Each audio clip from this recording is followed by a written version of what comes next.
Listen.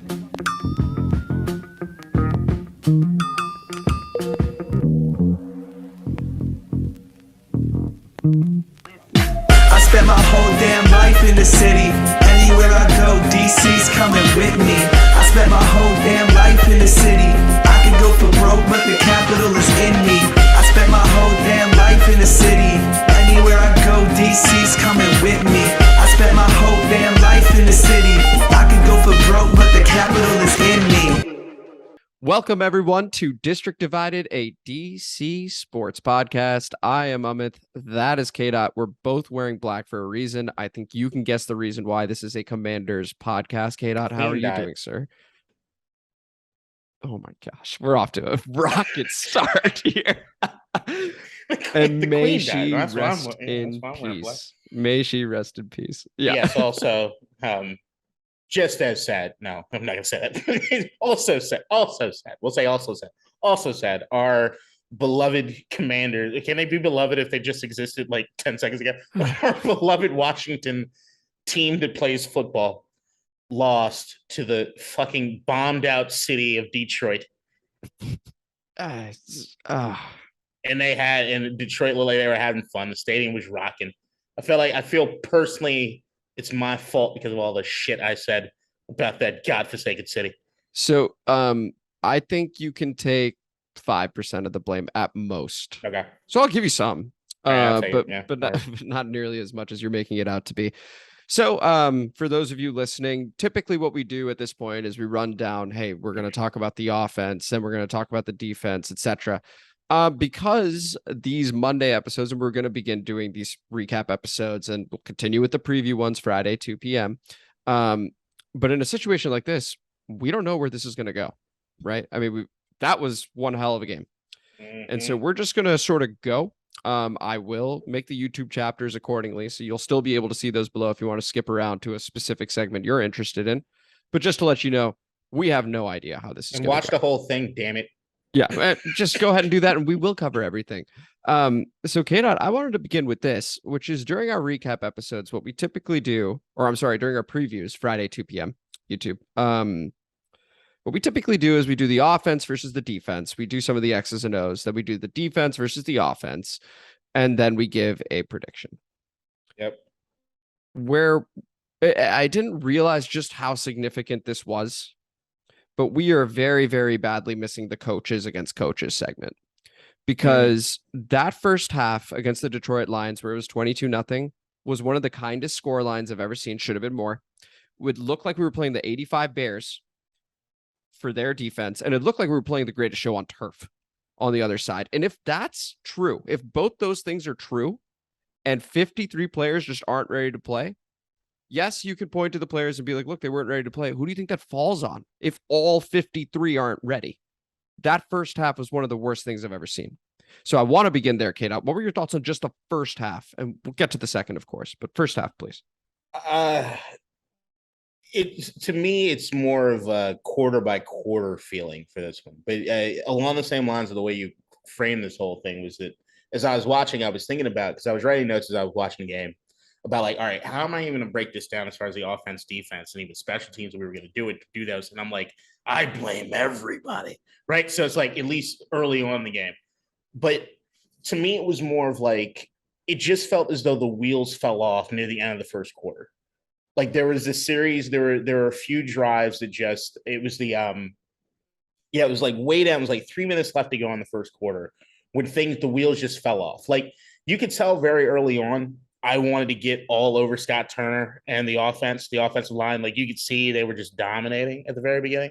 Yeah. Or the Lions defense was just dominating, just pushing our guys all around. But then I was looking at Scott Turner in the sense of like, it almost felt as though he was trying to get some sort of rhythm, but rhythm along the lines of like what our older teams have done when they don't have weapons necessarily. It was like, all right, he still wants to run the ball within the tackles. He's still trying to do the short throws for Carson to try to get something manageable. But this is not necessarily a team in which you get control of the offense that way. It's just get the ball in the hands of the playmakers. Right.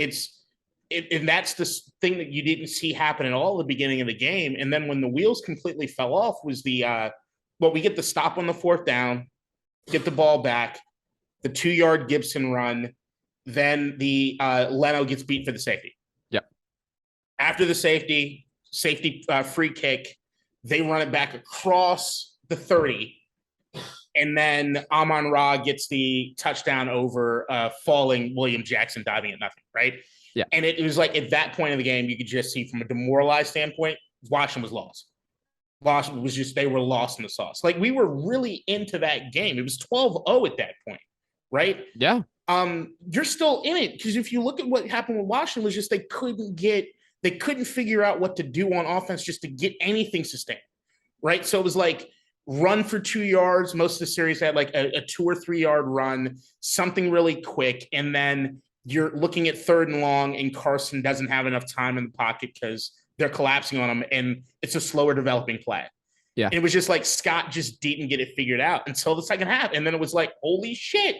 And the same thing that I'm talking about is like, all right, the end arounds to Terry McLaurin, the Curtis Samuel or on an end around. It's get the ball in the playmaker's hands, and that will start steamrolling things. And I think that's the thing that I'm looking at is, and yeah, I got nothing positive to say about the fucking defense right now until we get into it. I don't know if I even went too far. What was your question? I'm just kind of lost.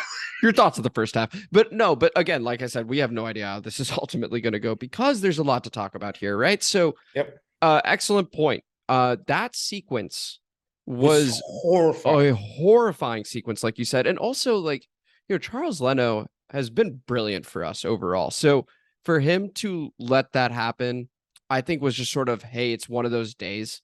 Yep. I'm not necessarily saying I'm giving him a pass, but like, because your job's your job. But he's typically really good for this team.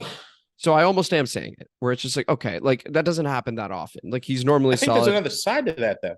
Go ahead. There's another side, and I agree with you, but I think that there is one of those, it's just one of those days that sits in with the player, which is what I think happened after that series, is that we looked demoralized. Like on offense, the offensive line, everything. I think after the safety, everybody just looked dead. Well, so that was the most confusing part. So when we first, when the schedule released, I picked Detroit, right? And it was just like, hey, it's an early game in Detroit. They have a, new-ish team. They're on Hard Knocks, whatever. You get that little extra kick, if you will, right, from that. So you just never know. But then I see they're starting center out. They're starting left guard out. They're starting right guard out. Now, I know John Allen has the groin injury. I know Phil Mathis is out for the year, and we got Donovan Jeter. And so, like, there is some makeshift, there is some makeshift stuff on that line. But at the end of the day, it's still Jonathan Allen. Deron Payne, he actually did have a good game.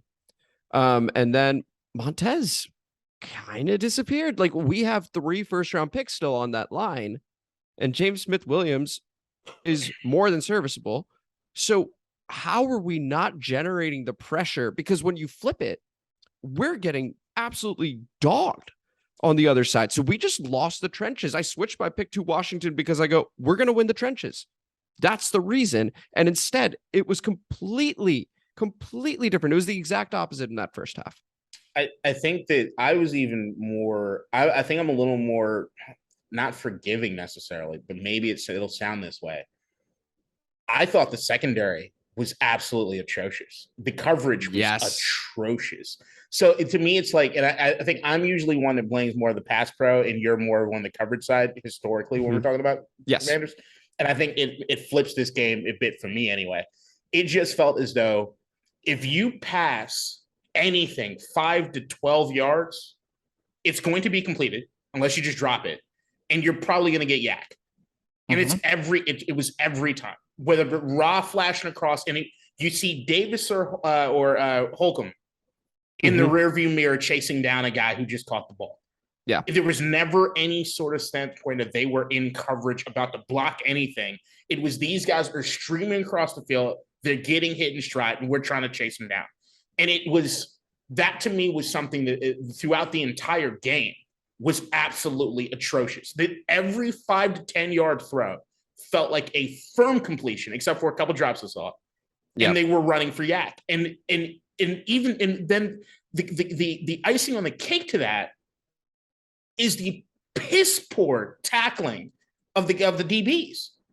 Like the angles were fucking trash. And like I'm watching the game because I watched it today, right before we're doing this pod, a day late because I was traveling yesterday. The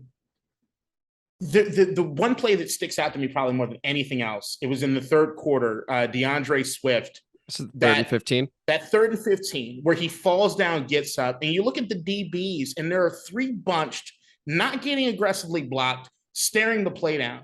Or how many times you see a DB stop and not attacking the ball carrier, and then it's too late to make the move. It reminded me, like, you remember when Greg Williams was here? There was a little bit of it with Jim Haslett, where it was swarming defense. It was if we don't see players on the TV screen running into the picture frame, you guys are all on our shit list. That felt like that is not being said by Jack Del Rio not once. There were so many times where I was looking at the TV screen, I'm just saying, there's no Commanders players here. What the fuck is going on? Yeah. And you see dudes walking or waiting for things to develop. And it's like, there is no attack mode at all with these defenders. It's sit 10 yards back, watch everything happen, and then take the worst possible angles ever to gotta make the tackles. And if that's Del Rio or Chris Harris or whoever, they need to get these guys in line. Absolutely. But now here's what I'm going to ask you. So we gave up 22 points to Jacksonville, right? And it could have been more. I mean, Etienne was wide open in the end zone. He also had a walk-in touchdown. He just dropped that. And that's just Travis Etienne. 22 to Jacksonville, 34 to Detroit, 2 points being the safety. So 34, that's where that is. Do we have a significant coaching problem here with Jack Del Rio, or do you put it more on the players these first 2 weeks? It's hard to say. And one more thing that I'll go back to the coaching thing, and it's just another thing because I got off track. The defensive line, while I'm not giving them a whole lot of shit as far as pass pro, I am giving them shit for no run discipline and the fucking lanes that you could drive Mack trucks. 2 weeks in a row. That's 2 weeks in a row. Horrifying. So, and then they fired the D-line coach, remember 3-4 weeks ago? Because it was supposed to be some sort of philosophy difference. And I'm seeing the exact same things that we were seeing somewhat early last year with much higher rushing end totals happening this year. I think last year was the Daniel Jones game where it was like, holy shit, what the fuck? But I don't know yet. Look, we're 2 weeks into the season. Anything can still happen. Like every season that Ron Rivera has been head coach, I think we've been 1-1 to start off or something like that. I think I saw that stat. Sure, but this time it's Detroit and Jacksonville. True that. And absolutely. The way it's happened, I mean, has looked atrocious. But still week 2, I'm not hitting any sort of panic button. I am maybe reevaluating where I thought the strength, where I thought the strength of this team would be. Mm-hmm. I think that I am completely reevaluating that. I do want to say that with as much first round talent is on that defense and them not performing, I'm putting it on the coaching staff more than I'm putting it on the players. But I do I'm not going to let the players off the hook when I saw the piss poor tackling effort when it came to the defensive backs throughout that game. So, I mean, this is one that everybody gets to share it. But I mean, but then I look at the defense in the sense of where I think the most issues are happening in that coverage area. And that's where I look at Jack Del Rio. I look at I look at Ron Rivera, and I'm like, all of us knew that there were holes in the defense in certain areas, and you guys didn't address it. You guys told us that all we needed was an offseason. You got last week Del Rio's throwing Davis under the bus, and he ain't got no right to be throwing anybody under the bus. And now Ron's throwing Davis under the bus, which is some bullshit, in my opinion, because we all knew what was the number one thing of need that every Commanders fan had all offseason. Linebacker. What's happening as far as safety in that hybrid role? Are we addressing something as far as the Buffalo? Where's Landon Collins? Is he still sitting at home? What the fuck is going on there? Where did we do to address this? And why are we getting gashed? What was it, 7 or 8 yards of play? Yeah, so why don't I just quickly read that? So DeAndre Swift touched the ball 7 times, 5 carries for 56 yards. It's an 11.2 average on the ground. 2 catches, 31 yards, and that touchdown, that back-breaking touchdown in the second half where we were getting some momentum on offense. Jamal Williams had 12 carries for 53 yards. Amon-Ra St. Brown was actually the leader in carries with 2 for 68 yards, along with 9 catches for 116 yards and 2 touchdowns. So we can't stop anybody, right? So again, this is Detroit and this is Jacksonville, and we're giving up 29 points a game. It's going to get harder. We're going to see Philly play tonight. And they are right now, I even tweeted earlier today, AJ Brown 200 yards. If you're looking for a sort of a long shot bet, go for it. Honestly, because I don't see any way that we're stopping him. I don't have any faith in the coaching staff to be able to game plan and scheme for one player, because if they do somehow take him away, then Devontae Smith will go for 200. You're going to see a 200-yard receiver, I'm pretty sure, next week for them. I wouldn't put money against it. I mean, that, and I think that's the other thing is defensively, like when the offense finally got together in the second half and we're bringing this into it, I saw this on the Washington Post article about it. And every time that we got in the second half within a score or it looked like we were going to get, the defense responded thusly: 75 plays and 4 yards to allow the Lions to go up 14 again, then 70 yards and 6 plays for Detroit's final points. That is backbreaking. Yeah. That is Bane breaking Batman's back. That's dog shit.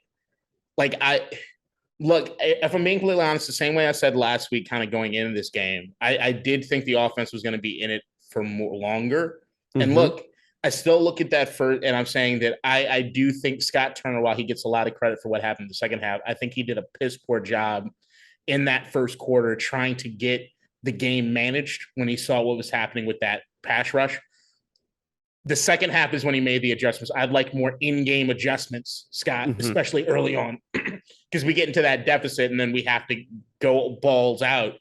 Carson had a hell of a game. And I still think, as I said prior to this week, we have some of the best fucking weapons in the league. Oh, yeah. All we have to do is get them the ball. And that's what I think you saw in that second half. Like I said, those end arounds, Terry McLaurin, we're so used to him running basically like go routes or like really long hitches or some shit. Mm-hmm. What did he look like on those end arounds? How good did he look? Run that ball down the field from the line of scrimmage. Like, we just have to get the ball in these guys' hands. And I think Scott's going to get more comfortable with that as we go on. Yep. And I think that I really do. And I know this is going to sound fucking crazy because once again, it's only been Jacksonville. It's only been Detroit. They're not good teams. I really do think if that offensive line holds up and Scott knows what he's doing as far as it keep the defensive line at bay, we can keep up with anybody on offense. But that defense, me and you both predicted that Detroit was going to score more than 30 points this last game, right? So it's not a surprise necessarily that they scored a lot of fucking points. And that's the issue. The defense is a glaring hole, which should be the strength. And whoever needs to blame, we said this season is the no excuses season. Mm-hmm. But all the coaches are doing is throwing out excuses, and the excuses are the players aren't doing their jobs. But that's the other thing is that, like, we look back on it and you say, like, last year, do we think last year they had legitimate excuses? Last year, yes, there was the COVID period where we were missing so many players. It was insane. We had to move the game. All of a sudden, Garrett Gilbert's playing, and he literally got on a flight. I don't even know if he ever touched down, in Ashburn. I think he maybe just went straight to Philly and just played the game and then left again. So yeah, I think there were some excuses last year.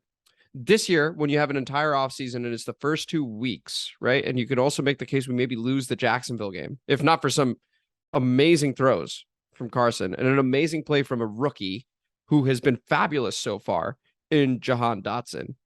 Our playmakers, like you said, fantastic. Okay. I mean, Terry was making sliding catches. Like Jeff Okuda's, he has had a great start to his season for the Lions as their number one corner. And Terry was doing what he wanted to do. Right. So Terry's I'm laughing. My girlfriend's snoring on the couch and it's fucking hilarious. And I hope it gets picked up on the mic. I mean, I can't hear it, unfortunately. So feel free to do what you need to do to get that picked up. I'm not going to throw it completely on the bus.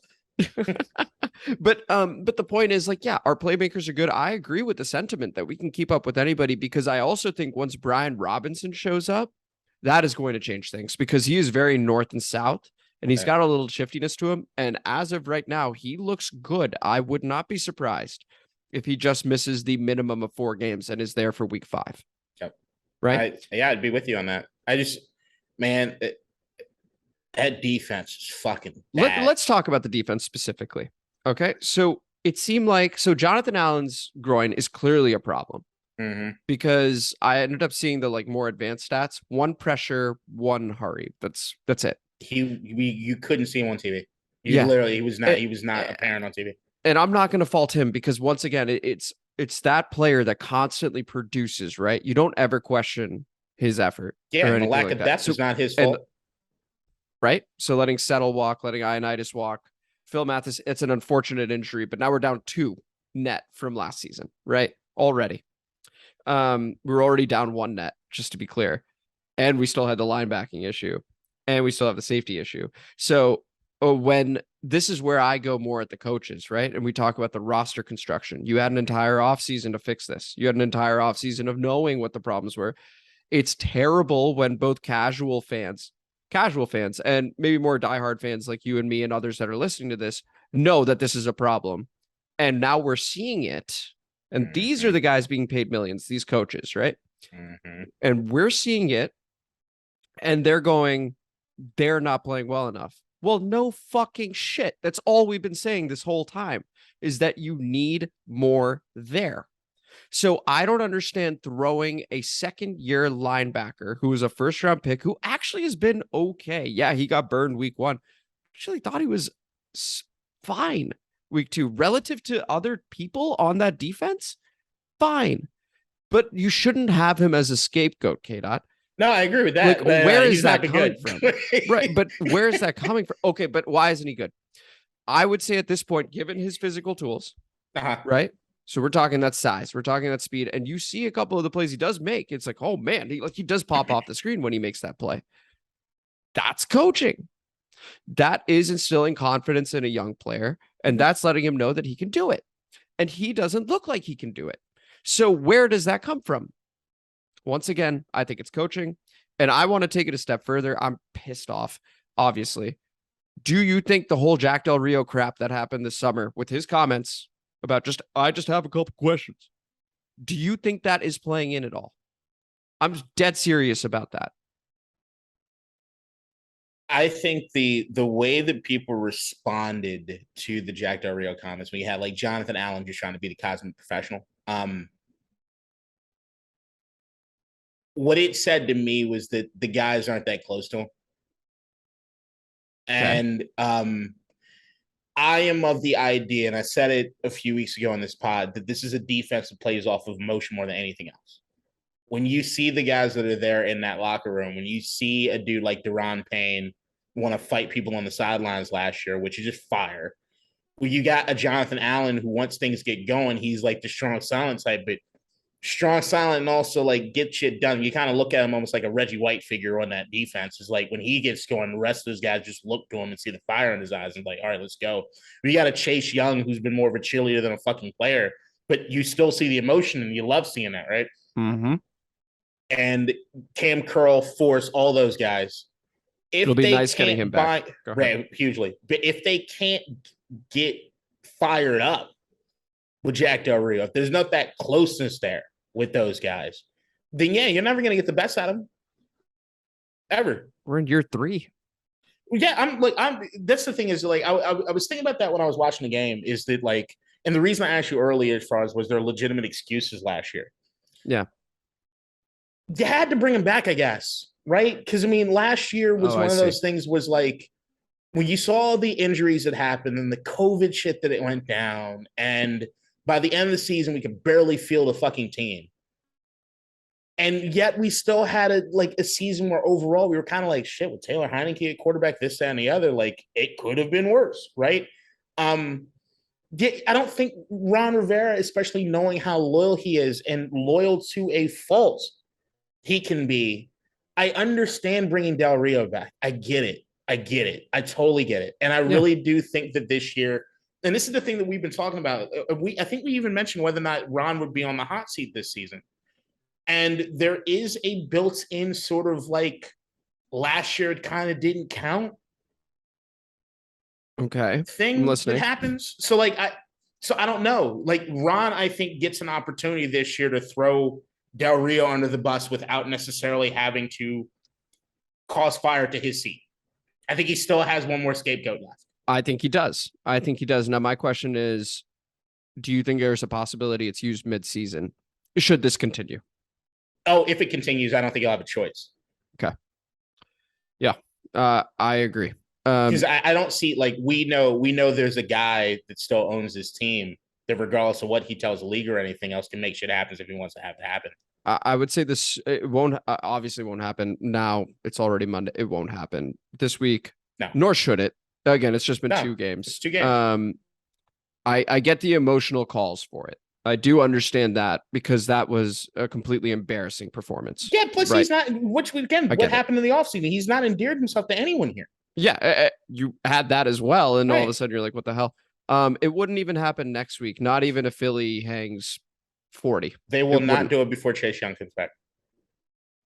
No, actually, I would disagree, because if we go to Dallas with the Cooper Rush led Cowboys, who listen, they beat Cincinnati, fair play to them. But if he hangs a bunch of points, Cooper Rush hangs a bunch of points on this defense and just looks like again, Jared Goff in that first half looked phenomenal. Trevor Lawrence, if he had just completed some passes in a clean pocket, and he did have that a few times, would have also looked great. We'd be 0-2 right now. If Cooper Rush ends up having a big game, it can actually happen before Chase Young comes back. Just because it's Ron, and we know Ron is, once again, loyal to a fault.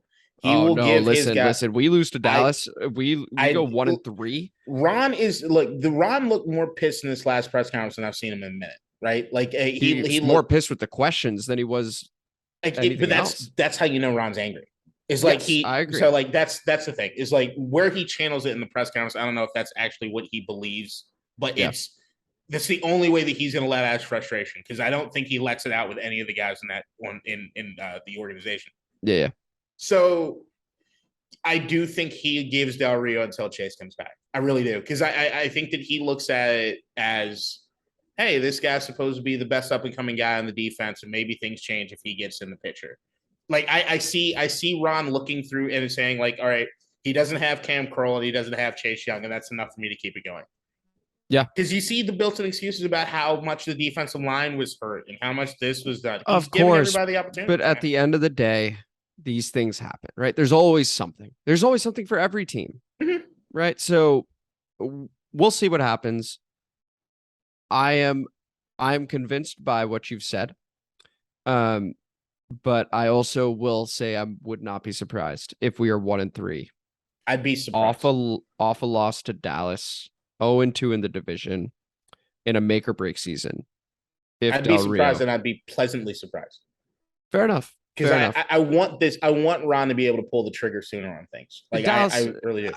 I think it's because it would be Dallas, right? Like I think if it were just another team, like if it were the Bengals, let's say, I don't think it happens. But I think because it's Dallas, because it's a backup, if that were to happen and we lose to Philly next week and we're 1-3, we're in all sorts of shit. I don't think Dallas means a lot to the players or the coaching staff as much as it means to us. I do think enough pressure would get it done, honestly. I really do. It doesn't feel to me as though the pressure of the outside influences get the Ron necessarily all that much. Well, the questions are starting to. So and that's the thing. Can I see a full meltdown of Ron Rivera at a press conference, possibly before Jack Del Rio? Yeah, but that's where, like, all right, if he has next week, maybe. I mean, the Lord knows I'm predicting a 200-yard receiver. At the very least, 150 seems safe. AJ Brown's already done that. So let me ask you: do they get right? No, I don't see it. Okay, yeah, I'm kind of with you. I've got no reason to believe it. Right, Jonathan Allen's groin is still a problem. We lack defensive tackle depth. Chase Young can't get back soon enough, but he's not allowed to for 2 more games. So even if he were fine now, not allowed to. All right. So yeah, maybe the offense wins us a game, maybe, and I actually have faith in them. And Scott Turner, fair play for the second half. First half, yes, bad. And in fact, I was talking to somebody on Twitter with the District Divided account earlier who made the same point you did, right? Like, make that in-game adjustment. Make it quicker. Because we honestly should have, if we had even 5 good plays on offense or defense in that first half, it's a different ballgame. I think we win. Like, it's a totally different ballgame. It was such a bad first half, and yet we still came so close. That's how bad we were. That's the thing, is, like, I was telling you that so for fans that don't know, I know I alluded to it earlier. I didn't get to watch the game live. I was traveling back from Missouri, and I tried to do the radio silence so I could come back and watch it on the DVR, but something slipped through the crack and it spoiled the game for me. But then when I hopped on Twitter and I saw all the talk for people and I saw the final score, once again, kind of reading between, I thought it was just a blowout from the very beginning. Maybe we put the last hurrah on, but watching through the end of the first quarter, I'm just like, we're very much in this game. Like, when is it going to go bad? When the fuck is it going to go bad? Like, I was waiting for it to go bad, like really, really bad. And that was when we talked about what happened at the end of that first quarter. But yeah, it was frustrating because like that offense, man. And that's the thing. When's the last time we talked about Washington where the offense is that much better than fucking defense? Like, I don't know, probably 2016 or something like that. Probably one of those Kirk years. Yeah, so we'll end up seeing what happens, of course. I put more of this game on the coaches than the players, simply because the first half, if you have 53 people asleep at this level, that's the coaches. The coaches are getting majority of blame, because also if we're looking at that defense, and as much as I talk about the lack of effort and the terrible angles, there were no adjustments being made on defense. Period. I didn't see any guys lining up differently. I didn't see them going with different kind of personnel. They just, we're just going to keep doing it and maybe it'll work. And it's like, the fuck are you looking at? And here's the thing. Now Chase Rouillet is likely, there's a chance he's done for the whole year. Short-term IR is the minimum. We're going to see how that goes. Tyler Larson's not back yet. He needs to wait another game. The current backup's Wes Schweitzer, who's currently dealing with a hamstring injury and actually had to miss the game. So we're already in this tremendously compromised situation on both sides of the ball, on the offensive line and defensive line. Chase Rouillet is a great center. Jonathan Allen, if he has the groin injury that continues to linger, that is going to debilitate one of the NFL's top 100 players, as voted by the players, number 88 overall. Deron Payne, continue to do your thing. Great start to the year for you. And the secondary's got to figure it out. Hopefully Cam Curl comes back and things magically change for everybody. But I mean, can it with just one guy returning? We'll see. We'll see. Get Chase week 5, hopefully. Let me ask you about this. The new segment I want to do, the Cole Holcomb superstar check. Where's he at? It was one of those things where I said it was like, oh, fuck, and then had to double down. I had no choice. KDot. The moment I said it, I was like, well, I have to, because what if I'm right? And I was not even close. They're setting Cole to fail, man. They're setting Cole Holcomb to fail. It's this like we kept. So this is the thing, is that how many of these linebackers start for any other team? Oh, if for teams that know what positions to actually put them in. Yeah, I'll even give you that. It's amazing. That whole defense looks awesome somewhere else. Look at how many first fucking round picks on the line, dog. Like, what the fuck? Coaching all over again. It's coaching all over. There's running lanes and everything. You're not doing. Look, here's what I find hilarious, right? Yeah. We kept talking about how linebacker was the position to need, right? And then it's almost like out of Ashburn, they sold us this. You start hearing the spin.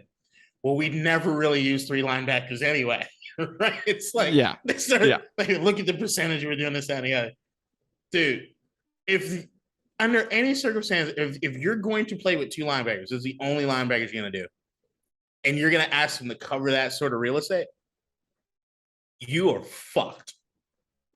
100%. Like, so in the Davis, like Davis has the speed. He should be better in coverage. There's no excuse for him always being in the wrong place. That's my biggest issue with Davis. He's always in the wrong spot. I don't think he's always. I think that's an exaggeration. I don't think he's always in the wrong spot. I promise you, he's in the wrong spot. Let us know in the comments below if he's always in the wrong spot. He's in the wrong spot a lot. He's in the wrong spot a lot. And there's a lot of times where you see he's late and he's not. There's no intuition being played with Davis right now. And that's my issue right now with him, is that there's no intuition. Holcomb looks like he has intuition. He's just slow. He's just not fast enough to keep up with people. And okay. So Davis, like, you look at the sack that Davis had early on, you see that breakneck speed to him get through that line of scrimmage? He should be more of a pass rusher. 100%. Because then if you have Chase and Jamin, like, he's a massive individual. He's a massive individual, but you'd also say that speed, but you say that speed, you should be able to cover better. Why are you getting burnt all the time? Like that to me is what tight hip flexors. I don't that know. fucking Jamin Davis Jameis Winston jump. He's got that's my issue with Davis. And look, he's second year. They're asking him to do a lot. They're asking him to do a lot. And because once again, Holcomb is as slow as he is, it makes Davis even look worse in that position. He's the only guy with the speed able to do anything. And they're asking him to cover a large swath of the field because they're not giving the help that he needs from the rest of the secondary. They're playing so fucking far back. It's just that 5 to 10 yards being automatic is a killer. Yes. It's killing us. 100%. I mean, nothing like a 3rd and 15 where the running back falls flat on his ass, gets up, makes one move. Time. Jesus, that was one of the like I don't know if we're selling that enough. Like that's a turkey bowl worth lady lie to me. That's not a professional play. No. Maybe in college, but in college you're technically ruled down the moment you fall. So that you can't even do that in college. That was pathetic. Worst play I've seen on defense. I do not like talking about Commanders players that way. I don't. Yeah. I try my damnedest not to do that, but that was a pathetic play. Yeah. And that play specifically, I actually do not put on coaching because they were 15 yards back, protecting that line, making sure that they didn't gain it through a wide receiver. Check down was the idea, and we just didn't execute there. So that I certainly put on the players. But literally the rest of it look completely unprepared for this game. Yep. Completely. Final question, KDot. Can they throw Jamin Davis under the bus against Philly if he has another game like that? Or at some point, do the coaches go, you know what? We're failing him. To me, I've yet to hear that. What I need to hear is that they're all on the bus together. Sure. I haven't heard that yet. That's what I want to like. The next time I hear Jack Del Rio or Ron, and Ron kind of alluded to it a little bit. I think in one of the pressers or the press conference today, the day after. If you want to blame everybody, blame us all or something like that. He said the same thing twice. He also said something about they were asking about a specific play. I forget the play. And he was like, yeah, our guy was out of position. He said he did single out one guy was out of position, but he had to go take a look or something at it. And I don't know. Here's what I'll almost accept it from Ron if it's just egregious, but I also think Jamin's in a position where everything he does bad is going to look egregious. Yeah. And it's not completely on him. I do feel terrible for him. And I do too. If this defense wasn't asking so much of him, he could really be something. I wouldn't say like a star, but he could have some plays in his Rolodex that like would be like, holy shit, who's this guy? He's just not going to get him here. Not what we're asking him to do. Yeah. Yeah, I completely agree. Any final thoughts before we wrap up the episode? I hope it gets better. I really do. Yeah. Yeah, I fucking hope so too. You know what? I just realized we do have comments, so we'll wrap up with the comment mailbag. That works. As we always do. There were 7 comments this time, and thank you all for your comments. Appreciate it. RefTheDistrict, well done, boys. Really appreciate it. Shout out RefTheDistrict, another great DC sports podcast, and they also, I think, live stream the Washington Commanders games. There's a great clip of Stoner, one of the guys, going, what was it? I need someone to fucking answer me. Why did we go for 2? Which we didn't even talk about. Why we went for 2 when it was 29-21. I understood it. I understood the analytics of it and stuff like that. Fine. But yeah, in the moment, it did feel weird. So here's the only thing I'll say to that. I understand it. Right. But I understand that if we were in the scoring position to either tie the game or win the game, he would have went for the win. I wouldn't have done that. I wouldn't have either. I wouldn't have gone for the win. I would have played overtime. I'm a data analyst, and I would not have done I would have absolutely played overtime because I do think there's a human element to this as far as the emotional weight on players this early in the season. Yeah. And I don't think the analytics account for that. And Detroit would have been freaking broken if we took them to overtime after that first half they had. Right. So that's the part of it that I don't think gets covered. And my beef with sort of the analytics community, being an analyst myself, is that they don't account for the human element of it at all. Right. That doesn't get included, in my opinion. So it's like just does not compute. And it's like, come on, dude. Like you have emotions, you get it. Like anyway, Tony, shout out Tony, as always. Damn right, I'm here. Welcome back, KDot. Matt's cool. He'll only come back if the Lions win. Matt was not invited to this episode, so he didn't have a chance to come back to this one, and we figured out our Zoom security. We figured out our Zoom security. Ridge, where you helmet at? Damn, 3 linemen down. Time to call up easy. Dude is ass, though. Got Blau completely wrecked on the blind side. This is a shout out to Hard Knocks. So, oh, man, that is.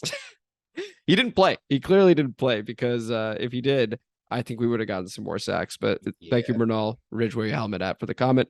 Then Freddie Lee hits us with 3. Oh, all right. Number 1, we need to make MLB a priority in off season. You're gonna love the comment, but don't quite understand where we're going with that. Then second one, what good MLB coming out of this upcoming draft? Once again, not fully sure what we're going to do with that, but he does give a prediction, 41-17 Washington. I'm going to love that. I haven't answered that. Possible. I haven't answered one of those. The MLB college ones. Yeah, go ahead. I'll throw 2 names out there. I've been having to get a little more invested in college football because of my job this season than I really want to. But Trenton Simpson, linebacker out of I'm an Clemson. idiot. Did you think Major League Baseball? I thought Major League Baseball. Middle linebacker, but yeah, okay, yeah. Freddie, I'm so sorry. That is 100% on me. I was reading that. I was like, why are we talking about baseball over here? Freddie, I owe you an apology, big time. Middle linebacker, yes, we need to make middle linebacker a priority in the offseason. What good middle linebackers coming out of this upcoming draft? Well, KDot, as you covered, KDot, take it away one more time, please. Trenton Simpson, Clemson, outside linebacker. They've had him play a lot in coverage of like that hybrid safety role or anything, so he's most known for his coverage. His catch percentage is fairly high.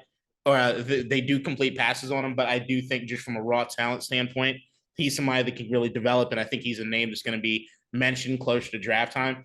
And then Diamante Tucker Dorsey, the linebacker out of Texas, who does more of the coverage stuff there too.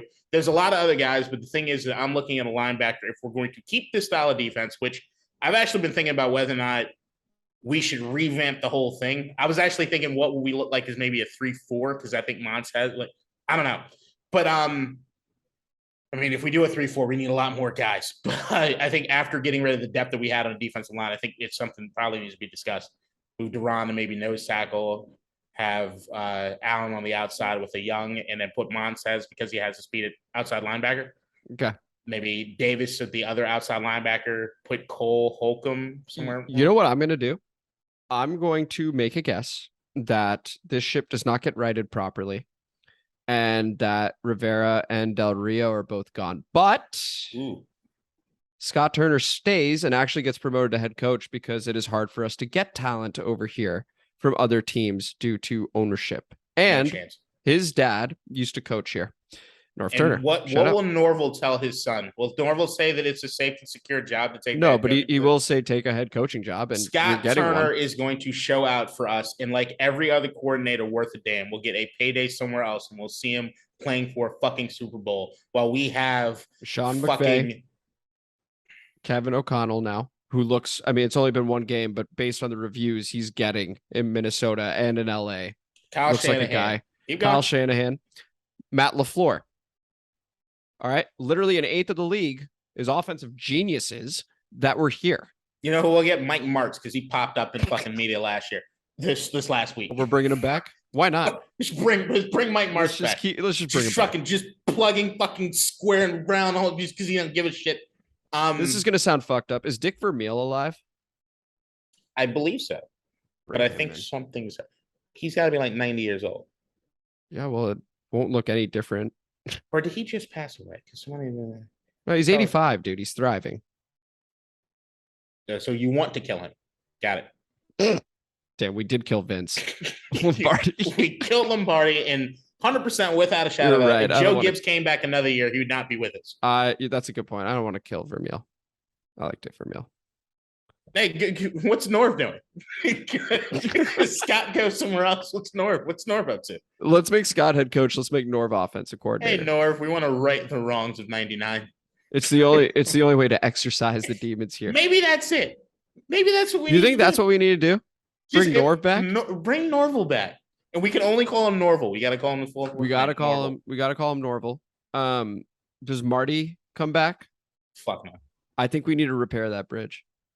We might just do a separate episode of just all these what ifs with coaches and how we fix whatever we need to fix over here. Yeah, Marty died. I remember that one. Marty died. Marty died. I was thinking Marty then. Rest in peace, Marty Schottenheimer. Marty died. But not without being an absolute boss while he was over here. Like calling people out and shit, being like, this is stupid, that is stupid. Finishing the season 6-2, Dan couldn't handle it. Marty was a boss. Let's just bring all the old guys back. Let's get Norval. Let's get Al Saunders back in the building. Al Saunders. Let's get Greg Williams on defense. Let's just bring back the old Washington coaches and let's put together a Frankenstein coaching staff. Honestly, it kind of be fun. It would be entertaining to talk about because when we do the offseason series and we start deep diving into everybody, it's like, oh my God, look at this resume. And will it hold up today is the question. We got one last comment from Bloodklot. KDot kills me. Detroit is like a World War II town. Remember this old masterpiece? This song pops up in my head every time I hear the word Detroit. I'm now going to click on the link. I don't know if you did already. I did. You did. Singing. Go ahead. It's so cold in the day. How the fuck we supposed to keep peace? It's all on mind. It's a classic, man. Best thing Detroit's known for since 8 Mile. I'll tell you right now. Wow. It's like if there's a Mount Rushmore Detroit, it's the Ford Model T. Barry Sanders. It's so cold. I do love that even though we lost to Detroit, we just don't stop. It's so cold in the D. It's so cold in the D by Baby D. And then the movie 8 Mile. No, specifically the song Lose Yourself. The soundtrack of the movie 8 Mile. That is your Detroit. And right below it is the Little Caesars Detroit style deep dish pizza. Where does Calvin Johnson rank? Does he give a fuck about the organization anymore? I don't think so. Where does Matt Stafford rank for winning a Super Bowl somewhere else? Oh, Matt. He's probably up there at this point. Oh, he's up there now, but for things he did outside of Detroit. Yeah, I give him that. Yeah. I'll give him that. That's the bit. Oh man. Yeah. Anyway. Fuck that city. I'm sure. That's the show. No, honestly, fuck that city. That's the show. No, I ain't trying to get shot. I like to travel. I'm just salty. It's overreaction Monday. Everyone says things. I love Detroit. I do love Detroit. Y'all should tear down half the city, just make a racetrack. It'd be fucking awesome. That would be pretty cool if F1 went over there or something like that. F1 should be in Detroit. I think it would be cool. I think it would be dope as shit. I think Detroit actually is a pretty cool and upcoming city in certain ways. I mean, I live in Baltimore. Wait, hang on. Let's do this in after the pod segment. Once again, this was District Divided. Thank you guys very much for listening. I am Amit. That is KDot. If you enjoyed today's episode, please like it. Please subscribe. Please comment. We read your comments out loud. Once again, thank you so much for listening. We got the preview episode on Friday, 2 p.m. Until then, see you later after the pod starts now. All right, cool. Let's talk about Detroit. Detroit's fine. Look, it gets a bad rap. And rightfully so. But there's a part of me that always feels sorry for it, right? So like the same way that I live in Baltimore. Okay. You drive to Baltimore, you get off the highway, see the smokestacks of all the industry that used to exist that no longer exists in this city, right? And there's a part of me that always resonates for that working class, blue collar, but things just kind of fell apart, metropolitan area. That, I mean, I feel my heart goes out to them in that sort of sense. They're Detroit, yeah? If they are like outside of it, I guess, or just something like on the fringes. Checking. It's Detroit Rust Belt. Anyway, go ahead. Keep talking. But that's I would say Detroit. Yeah, Detroit's got to be on the other end of the Rust Belt, right? It's got to be. Well, I'm. Or does it go to Chicago? Rust Belt map. It goes all the way to Chicago. So yeah, they're in it. Okay. Yeah. Oh no, hold on. They're Detroit. No, I think they're in there. Yeah. We just got a U.S. Rust Belt map. I remember watching a bit on Pat McAfee where they speculated that there was just some guy that walked around who would just deem a place tough enough to be Rust Belt. Might be, yeah. So there's some of that. Yeah, Detroit's in there. Yeah, Detroit's in there. They'd have to be. But so like knowing what they've done, I love cars. I love driving, and knowing what Detroit means to vehicles alone is something to be proud of. Like that's a significant part of American culture that I Okay. appreciate. That I appreciate Detroit for. So you The do only have some Detroit love. Okay. Yeah, go the, ahead. the biggest knock is that the state of Michigan is aligned with Matt Regan in Detroit. That's like the biggest knock. I know. It's I the know. biggest knock. It is a pretty enormous knock. Like that's the thing. It's like you want to get like, look, Germany's a great place, but you can't wipe Hitler off the map, right? Like you still think about him sometimes. Like Germany's great. Germany's fucking awesome, but there's this little taint of history that's like, yeah, but y'all had that guy. Did you just compare Matt Regan's significance to Detroit, Hitler's significance to Germany in their history? I didn't say that explicitly. I just said that Germany had a guy and Michigan had a guy. Oh my God, you got to be kidding me. Hold on, I'm about to admit him. I'm just kidding. I'm just kidding. I'd say it to a six. Oh, I know you would. I know you would. You're like, I'm gonna make sure you don't stop recording. I need this on the record. But yeah, Detroit. I respect the city. I do respect that city. Also, they do have to apologize for Kid Rock, even though I was a fan a long time ago. Fair enough. I meant to tell you because it's been a while since we've done it after the pod. So I got my wisdom teeth out. All right. And I decided to watch The Boys. And I'm fully caught up. You've caught completely up? Oh yeah. Fantastic show. Oh, dude, I got through it so quickly. I got through it in like a week. Come on, Herogasm. Dude, that was wild. So That was wildest show on TV. Wildest show on TV. It is absolutely the wildest show on TV. And the writing's good, man. Yeah. So it's based off of a comic, right? Is that the idea? Okay, cool. So it's basically written for him, but like sort of. There are some fairly significant differences. I love the idea though. The idea, I love the premise. I love the twists have been really good. Homelander is legitimately terrifying. Like one of the it's best villains of all time. Oh, so good. So good. And you could just see the psychological issues like he's genuinely battling with. Like it is crazy. But I also just don't want to give too much away, obviously, for people that may eventually watch. Sidebar, just a opinion. If you're an adult and you drink milk, like just a glass of milk, you're a creep. Yeah. Oh, 100%. Dude's looking for it everywhere. That's some creepy shit. Like remember the cow scene?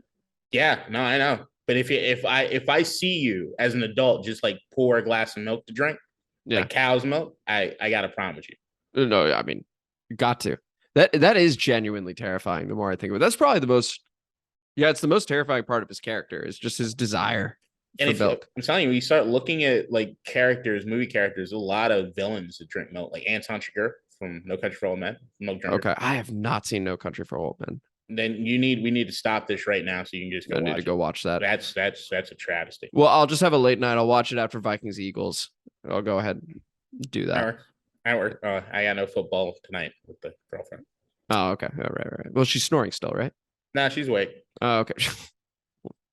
Hi, Devin. She can't hear. I mean, I'm telling her right now. She's looking at me and letting her know that her snoring got caught up on the podcast, which is great. Easter egg. Can only imagine what that face is. Oh, shit. The look on her face. Oh, I'm a guest. You know what? That's a good note to end it on. All right. This is District Divided. I'm Amit. That is KDot. That is Devin off screen. Oh. And that's her girlfriend. We'll talk to you guys on Friday. Enjoy.